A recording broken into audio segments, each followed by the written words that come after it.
Welcome to Typecasting, where we're typing our favorite fictional characters on the Enneagram and taking on pop culture by the numbers.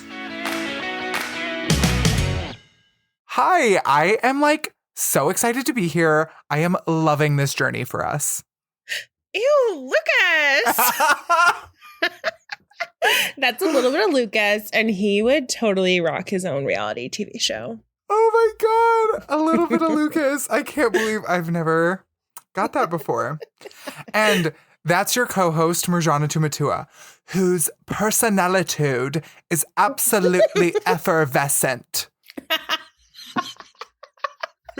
Oh my gosh, I'm so excited. Me too.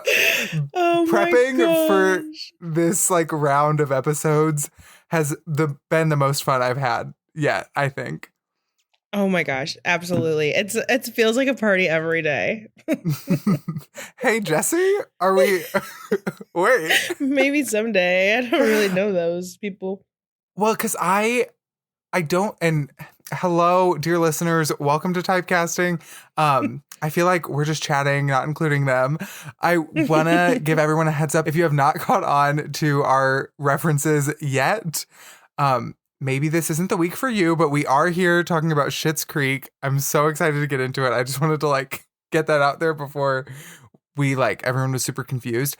And I was going to say that I have not seen the show since I binged it and watched the finale as it ended almost a year ago now, over 2020. And so going back and rewatching some of these episodes just brought me so much joy. It's such a heartwarming show. I loved it. Mm-hmm. Absolutely. And Lucas, you'll recall I've kind of been on the Schitt's Creek journey since it's been on Netflix, and I had encouraged you to watch it so many times. And you're like, Yes. Maybe it doesn't seem like my speed. And then one day you binged it all in a week, all 6 seasons.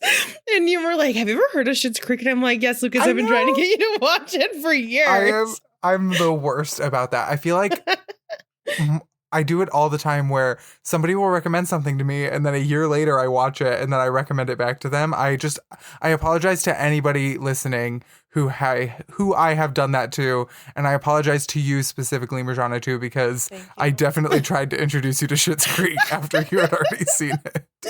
Oh my goodness. Well, I'm so excited. Lucas, who's our first character this week? I have been compared to this character more times than I can count. Everybody who watches Schitt's Creek for the first time is like, oh my gosh, Lucas, have you ever seen Schitt's Creek? You remind me so much of David Rose. Which, fair. I'll take it. It is fair. Love me some David Rose. He is the son of the family. When we first meet the Roses, they obviously all do a lot of growing over the course of the series, but I think that David kind of becomes the main character if you had to pick one of the four. But he, when they used to be rich, ran a bunch of different art galleries that he later finds out his parents just paid all of their friends to make successful.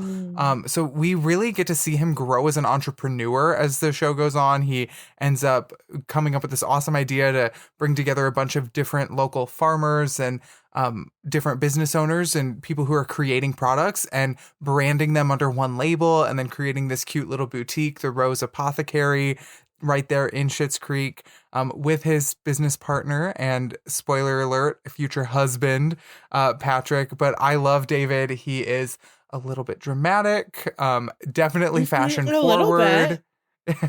And I think also we see him as pretty guarded when he first meets people. He can be a little bit prickly. So I think there's a lot going on with David. I'm so excited to talk about him. What do you think his Enneagram type is? Lucas, this is one of the hardest ones for me, actually. I hate to admit it. Really? Yeah, and because I felt very strongly about 2 different numbers. So my first thought, obviously, our favorite, the 4. He's very dramatic. He loves to be the center of attention.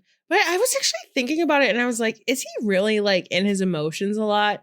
He's dramatic, but I think he doesn't necessarily feel all the feelings. I think he gets, angry, but when he's sad, he ignores it. And I just was like, I mean, he does run from it often as well. Like he literally tries to join an Amish community. Well, once again, thank you for nurturing our David during such a difficult time. No, we should be thanking you for coming. We've spent 2 sleepless nights wondering what would happen if nobody came. Would we be stuck with him? Oh, my baby. Thank you. Thank you. I would give you a gratuity, but I'm short about $1 million this week. David's stay here has taught us some valuable lessons in patience, forgiveness, restraint. Well, it seems you've taken very good care of our possessions. I hope it wasn't too much of an imposition. You know, I'm not sure I'm even ready to come home yet. and yet your time with us has come to an end. Okay. These 3 days you spent with us, David, will remain in our memories for many days and many, many, many nights. Thank you for your kindness when no one else showed me kindness, and compassion when no one else. Excuse me, son. I imagine it's customary for strangers to partake in a good old-fashioned Amish lunch? Not always. Have a safe trip. When he's feeling emotional, he just gets overwhelmed. And so I also was like, okay, actually, he reminds me a lot of a 6. And I think it's tricky because one of the main characteristics of a 6 is how utterly and completely loyal they are. Mm-hmm. And we don't get to see a lot of that of David until the end of the series when he has a love interest. I don't know, throughout the series, there are different things, the husband and then the very finale. And then obviously his best friend, Stevie, who I would say he's incredibly loyal to. His loyalty just looks a little bit different. So I think that's hard because I'm like, okay, I'm not just going to say an anxious person is a 6, but I think how creative he is. And I'm like, okay, then maybe he's a 4. I think of the apothecary and how well and how cultivated it is of the beautiful things and what he loves and how creative he is. But then again, like I said, I feel like he runs a lot from the tricky things in life. So I'm not really sure which one I wanted to give that to. So I would really love to actually hear yours. And I think then we can debate. Okay. So I had written down a couple different numbers, and I found that with a lot of these characters. I was not really sold on any specific number for a lot of them. But with David, I definitely thought of the 4. I'm biased. I get compared to David a lot, and I think we do have a lot of similarities. Very dramatic. He can be very moody. But I agree that he's maybe not always the most in his own feelings and accessing some of those depths of emotion.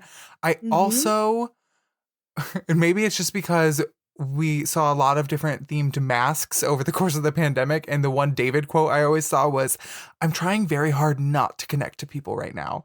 And so yes. And I think what's interesting, I think with both the 4 and the 6, he's not one for relationship right away. He does take a little bit to open up to.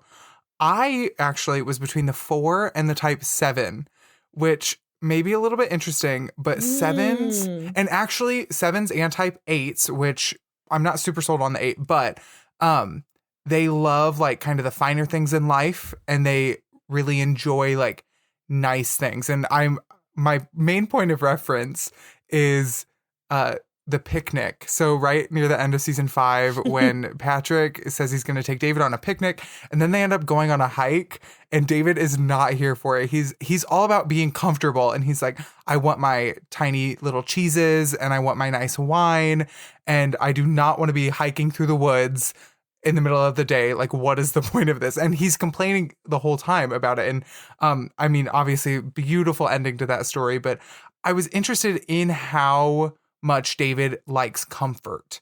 And obviously, I think some of that comes from just his family's history. They are used to being comfortable. But I wondered about that type 7. And similarly, the way that he runs away from his emotions and he's not always super comfortable accessing those emotions. I wondered about that. I don't know. As I even just nicked it, I was like, maybe he is that type 8 where he's kind of guarded at first, but he does have those deeper emotions when he does access them, and he also has those appreciations for the finer things in life. But you're right, he's creative, he's loyal. I'm kind of all over the board. I think like one of the really cool things about Schitt's Creek, and you a little bit alluded to it earlier, is that like there isn't really a main character. It really is about the family. And it really is, I think, about their character, like their arc in the series is so beautifully done, where you can like actually tell the difference in each character's personality and how much they care about people and what's going on around them, and are self-aware from like season 1 to 2. It's gradual, right? It's a slow burn. And I think it's really beautifully done. But I also think that can be why we're both having our tricky time typing, at least for sure. David in this episode. 8 is a really interesting number that I hadn't thought of. And I can see where he's like large and in charge. And he specifically doesn't necessarily have the skills to run a business, but he wants to be that owner. He wants to be in charge. He wants to be the, like, beyond just the creator of it. He is, I think he would be called like a challenger, and he's not going to admit he doesn't know how to do something that I are not intentional characteristics of the 6 or the 4, like I was speaking about earlier. So I'm like, wow, maybe the 8. And I could see where he might have like that 8, 9, you know, where I do think he like has some self confliction. And I think that would make sense why he doesn't have like a ton of really close friends at the beginning of the series. And also he's not like particularly loyal to his family either. So like, I'm like, I don't think he is a 6. So I honestly, I think I could see the 8. What do you think about that, Lucas? Yeah. And I think that 8s have that really beautiful connection with their inner circle, and they're like close people. I think we see him really like, and I think he enjoys with Stevie, they can always like trade blows back and forth. Like they can always like tease each other and kind of go back and forth. And she meets him at that like snarky, sarcastic level. And I think that that is very emblematic of the way that 8s get to know people, and they kind of take the measure of different people by how they can kind of like give it and take it. And he has that kind of like harder, snarky exterior, but then he really does have that softness and that depth of emotion that he kind of, and he talks, I think he opens up really beautifully in some of the later seasons, where vulnerability, I don't think, is his strong suit at the beginning. And I think that pulls me away from the type 4, because I think type 4s, as you and I both know, we are almost always on the verge of tears. Like we're always ready to get vulnerable. Whereas he takes some more time to open up and to get vulnerable. But when he does, he says like, I've been hurt a lot in the past, and like, I have to put up these walls to protect myself. And I think that we see that as a common coping mechanism or defense mechanism for the type 8 as well, which is interesting because it's not either of the ones that I wrote down, but I kind of see it. Me too. That is so interesting. I love that. I think I'm really willing to like commit to the 8. If you are. Yeah, I'm thinking about the wing. I like what you have to say about the 9. I don't know. Do you have more? Because I'm trying to just like wrap my head around it. I think the main reason I picked the 8 is because I don't think, or the wing 9 is because I don't think he's a wing 7. I mean, he runs from his problems a couple times. But in general, like when we see how the amount of like wealth he accrued like in his younger days and didn't necessarily like go out and do anything, I kind of see where it's like maybe not so much, you know. But I do see some of that inner conflict with the 9, and I think where we might even have some like trouble. And I think like he also encourages the people around him not to get overly involved, and to like stay safe. And I think like he has been hurt in the past, and I think one of the reasons he like was so committed to singleness for so long was like he didn't want to get hurt. So he had that contradiction between the 8 and the 9 of like, let me just stay quiet, like let me just stay to myself and not get hurt. Let me be a peacemaker. And then additionally, you know, not because if you're single you're a 9, we know that too well. But I think that might be what I'm thinking of with the 8 wing 9. I don't know though. Okay, no, I think I can see it. What's interesting actually, when you talk about the type 7, my first thought wasn't necessarily like adventure and like globe-trotting like somebody else we may be talking about today, but like I said, kind of really enjoying like fun and comfort and like the finer things in life. But I think that we see that a lot in the type 8 too. However, I don't think David loves like spontaneity. And I think that 7s are very spontaneous, like that 7 wing, like really they're like up for anything, no questions asked. Like, whereas he has questions and he wants to know like what he's getting into and he wants to like take stock of a situation before jumping in.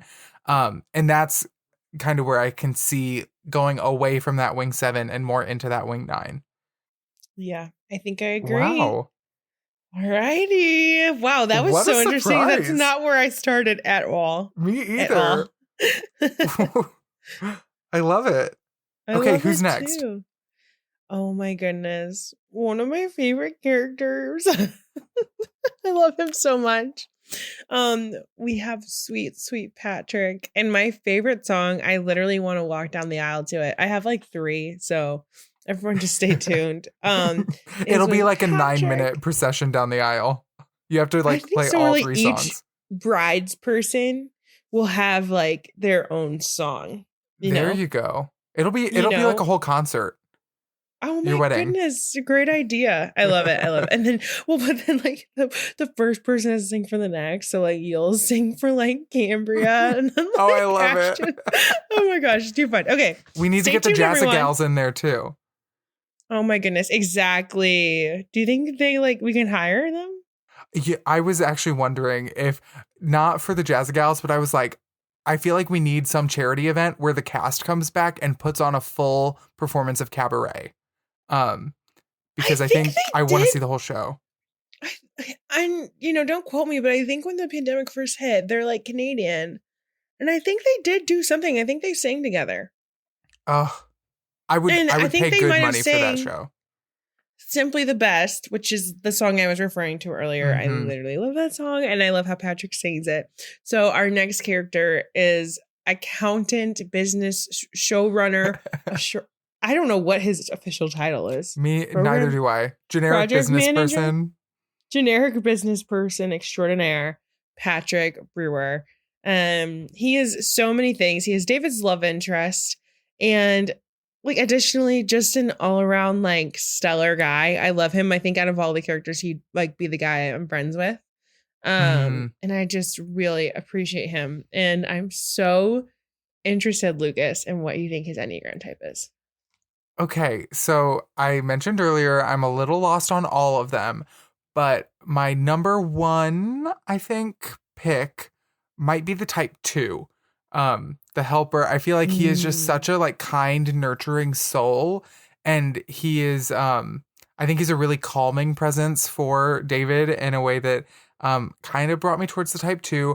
I also thought about the type 9, which could be interesting because I think that he is good at kind of diffusing situations, being that third party, like kind of seeing both sides of a situation. And I think the scene I laughed the hardest at in the entire show was when they wake up in the morning in Patrick's apartment and David has wet the bed. And I laughed so hard at that scene.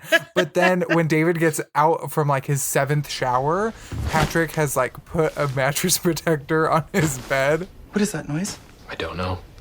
Maybe the sheets are a bit stiff. No, it's like a crinkling sound. Oh, you're probably just sitting on the mattress tag. Is this a mattress protector? No.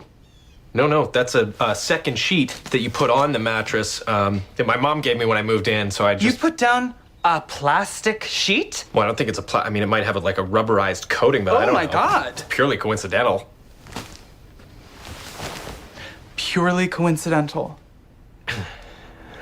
Okay, look, I just wanted you to be comfortable in case it happened again. Come on, David, it's an expensive mattress. More expensive than my dignity? I mean, comparable, at least. Wow. He's like not one for confrontation. He like doesn't want to like upset David. So I wonder if there's maybe some peacemaker, some type 9 there, or I'm putting out all my 3 bids out all at once, or the type 6. I think he is like a very loyal, very constant, steady, stable presence in David's life. And I think he has a lot of those beautiful qualities and relationship making abilities of the type 6.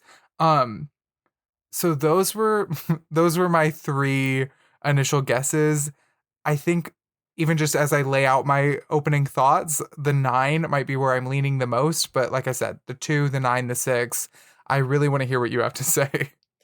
Well, I did have a number, and it is one of those 3. But I like the idea of him being a 2. I had not thought of that, and how he like loves others, how he nurtures not only people but things, and he like cares about his baseball team and like how he's like a part of that. It doesn't like really like scream to me. I think, and maybe I'm just making up for lost time because season 1 we didn't have a single 9, but my heart beats when like I hear like he's a 9. I love how well he like interacts with every one of the characters, and they all have huge personalities.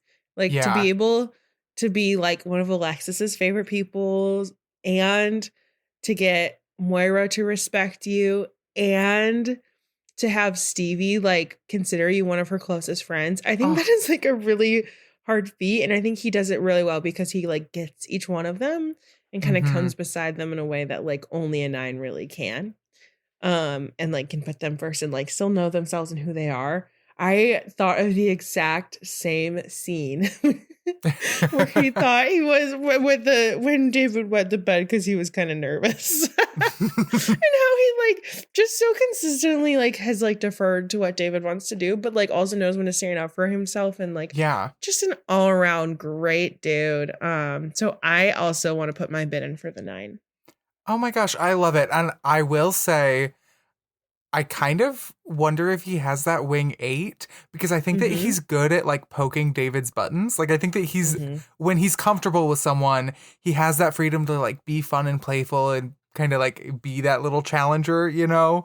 And you're right, that he knows when to stand up for himself in a really cool way. And the other thought I had about the type 9, I think I agree with you. I think I'm on board with the 9, is like, I think that he struggles to sometimes like really voice his opinion or take action. He sometimes waits for things to catch up to him.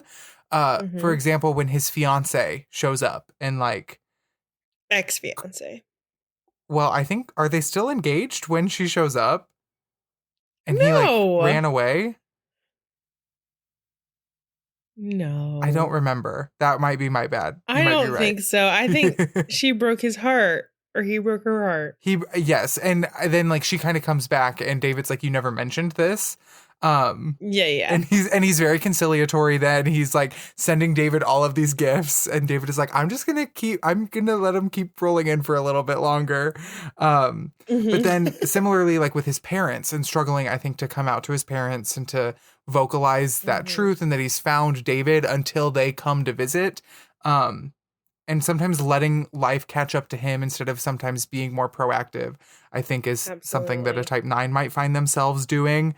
But he's such a beautiful character. He's such the glue. I love that. Like talking about how like he has his friendship with Alexis and Stevie considers him her best friend. And I love that he asks Stevie for her blessing before proposing to David too. How beautiful. I love Patrick. I love him as that 9.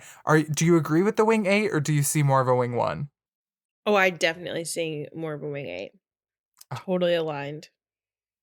I love it. I love it too. I love you, Patrick. If you're out there, say hi. He is married to like the actor who plays him is already like married and like I think even has a child. So whoops, rip. Missed the boat just a little bit. Just a little late. Yeah. Oh my goodness. I'm so excited. Lucas, who's our next character? Oh, I wish you could see the smile on my face. We are talking about the only Alexis Rose. She's a little bit Alexis. Hi, my name is Alexis Rose, represented by Alexis Rose Talent. Okay, what are you going to be singing for us today, Alexis? I have chosen to perform the title track off of my critically reviewed limited reality series, A Little Bit Alexis. Ooh. Feel free to sing along if you know the words. Okay.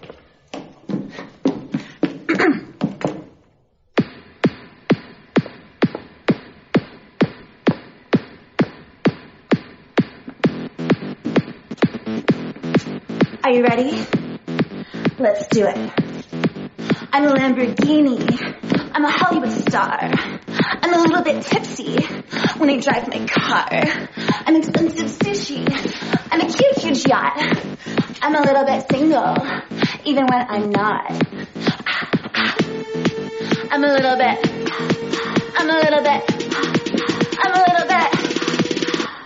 of la. A little bit Alexis. La. A little bit Alexis. Okay. La. Wonderful. Okay, yeah. I still actually had a few more verses, and in the last verse, I really get to showcase my range. Oh, no, you know what? I think that just that 30 seconds is more than enough to go off of, yeah. Oh my gosh. I love her. The socialite. She has got so many stories about her time before Schitt's Creek. She was all over the world. She was traveling with pirates and running from drug smugglers. Who knows how she survived, but we love all the little stories. And she is the center of attention and she knows it. She's so confident. I love Alexis. I don't even know if I can put it into words. I think we see a really beautiful arc of her story of really growing into independence. I know that there's a lot of kind of fan discussion and maybe disagreement over how her story ends because she and Ted have that heartbreaking breakup in season 6. But I love, and I know the creators and the writers have talked a lot about how we see her at the beginning of the series really always defined by her relationships, waiting for Stavros to come and save her and things like that. And then caught up with Mutt and stuff, and how by the end she has learned to kind of rely on her own strength and her own power and be that independent person going after what she wants. I love her character arc. I love what we get to see Alexis go throughout the show. And so I'm so excited to be talking about her. What do you think her Enneagram is?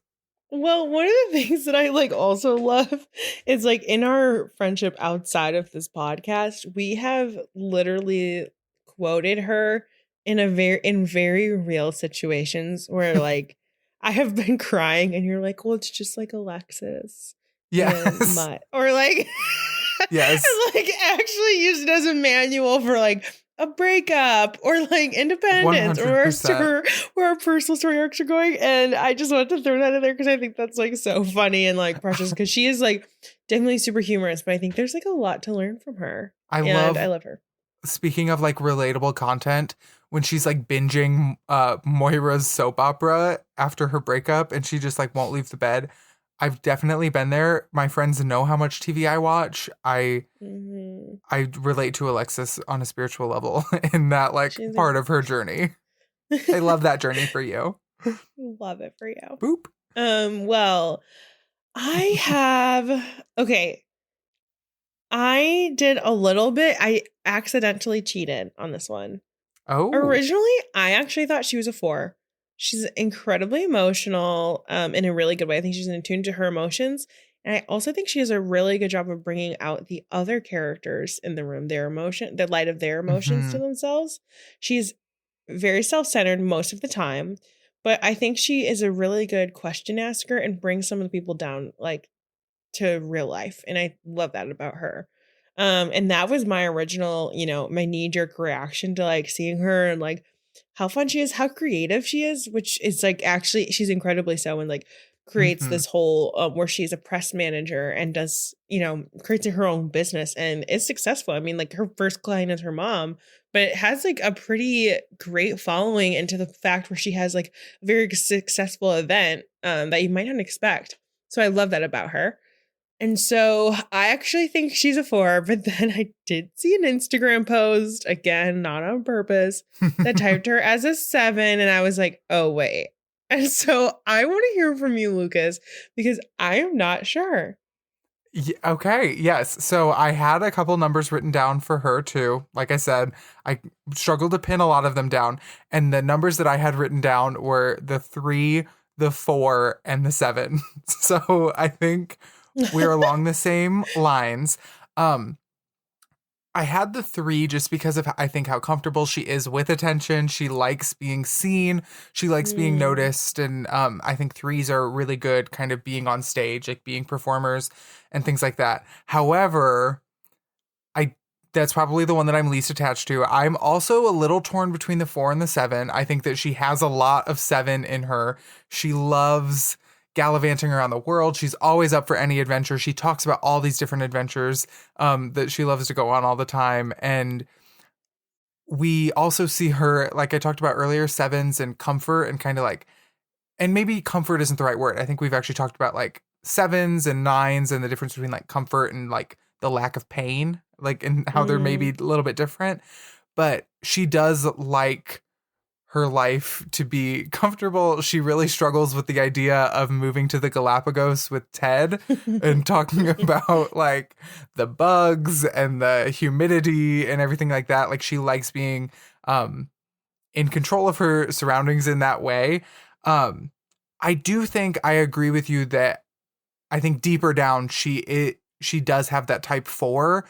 I think that she does believe in like the significance of things, and she also has that self-centeredness. And like I say this, we say when we talk about weaknesses and strengths, we say it with all the love, but as a type 4, like it's really easy to not always remember that there's bigger things outside of yourself. And like 4s can be really in that sense of being individualistic.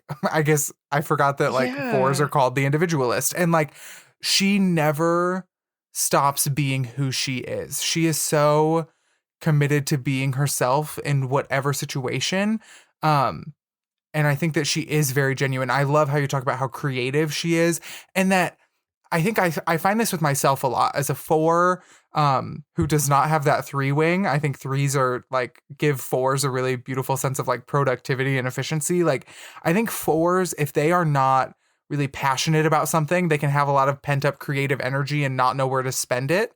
And I think that we see that with Alexis in a lot of her life is she maybe feels a little aimless. She doesn't know what to do or what she is until she finds something that she falls in love with and that is a really great creative outlet for her, which is public relations and communications and running her mom's social media and planning. I love when she plans singles night and then she plans the Crowaning premiere and everything like that. When she falls in love with a project and has that fire under her for her creative outlet, like I think she's unstoppable. And I think that that's a really beautiful strength of the type 4 as well. So I do think I see the 7, but I do think that she's a type 4. What do you think? Yes. And one of the things, like, as you were talking that came to my mind was talking about the Galapagos and how she didn't want to go, but she was trying.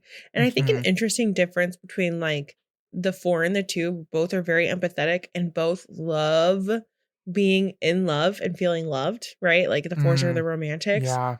I know 4s are individualist and authentic.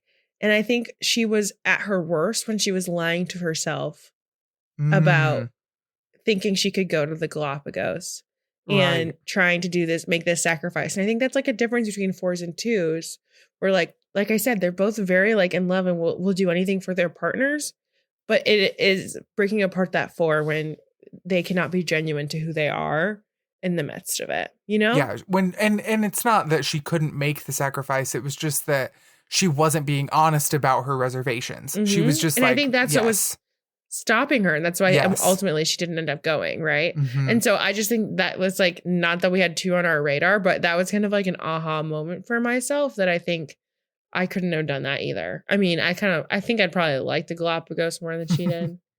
But I understand that. No, I think that you have a great point, and I don't know that I would have noticed it until you said that she also brings out people's kind of like genuine emotions. Like she's able to see when things are going on under the surface and be like, okay, no, let's talk about that. Like in a really cool way. Wow. I love her. I don't know that 4 was my my initial thought, but I really think that's a beautiful. I think so too. Oh my goodness. I don't want to be done though. I love this show. I'm so excited for next week. We have one more week, which is like kind of sad.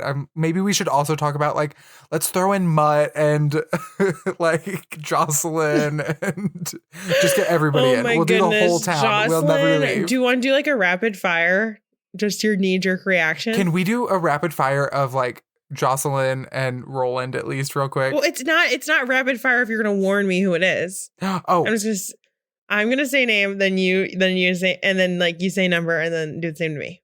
Okay, you go. Ready? Wait, I need to think of my extra character real quick. Okay, I got it. Okay, Ronnie. Ronnie. Oh my gosh, I think that she is a type 8. I'm going there. I agree. Could you tell? I was trying to buy myself extra time as I was saying the sentence. Okay, ready? Ted. 2, I think. Yeah, I would agree. Without like giving it too much thought, I think I would agree. Jocelyn. Oh, maybe a 3. I was gonna say 2, but I don't know that she like is actually as attuned to other people as she thinks she is. Well, no, that's the thing that happens. That's true. Maybe she's a 2 that like needs some guiding lights at times. Yes, absolutely possible. Just I want to even it out. Roland. Mm-hmm. Oh my gosh, I can't. That's like it would be so mean. I have no idea. That's also, fair. But I think it's kind of the like Michael Scott conundrum where I'm like, I'm gonna need to actually like dig into Roland if we're gonna do that number justice. Like Michael Scott. People out there like Michael Scott. True. I don't think they're right for it, but they do. People out there do not like Roland. I don't think there's one Roland fan. Like no one will put his face on the sticker of their laptop. What about Bob? Oh, sweet Bob's a 9. I could see that. Yeah. Oh, how fun. It's so fun. Well, thanks so much for joining us. I'll catch you next week where we retype the rest of our characters from Schitt's Creek. XOXO. Bye. Thank you for listening to Typecasting. Follow us on Twitter, Instagram, and TikTok at TypecastingPod, where you can vote in our weekly polls. Leave a review and be sure to join us next week when we take on more pop culture by the numbers.